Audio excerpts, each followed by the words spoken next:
Hello, and welcome to this recording brought to you by the British Council. eBay, a global phenomenon. Why is it so successful? Welcome everybody to today's seminar.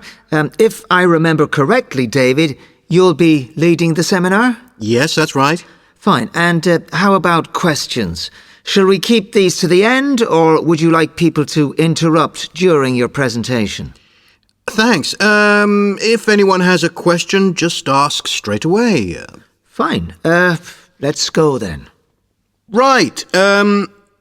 eBay is an enormously successful company. It's a household word in several countries.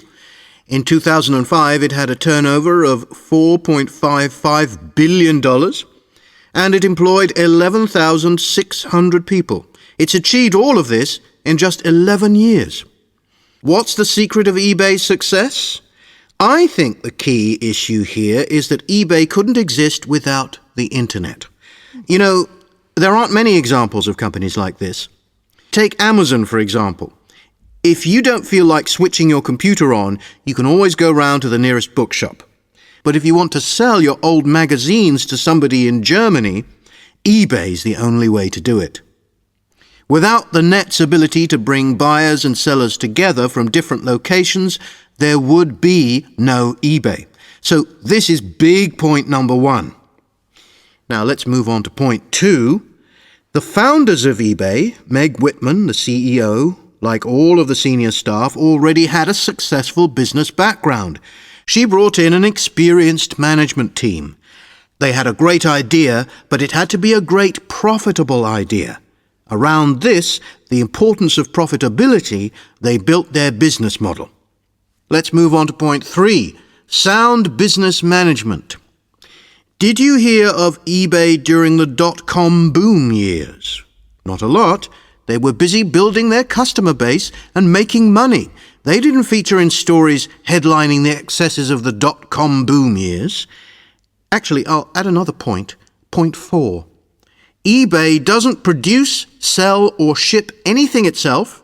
It provides the online marketplace for other people to do this. This gives it enormous financial power. David, can I ask a question? Sure. What difference does that make? The point about eBay not making anything itself? Well, this means that they can use their capital very effectively.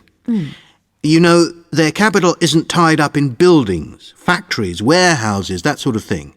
Again, their capital isn't tied up in things that are waiting to be sold. They haven't got shops all over the world with sales assistants in them. All this costs. See what I mean?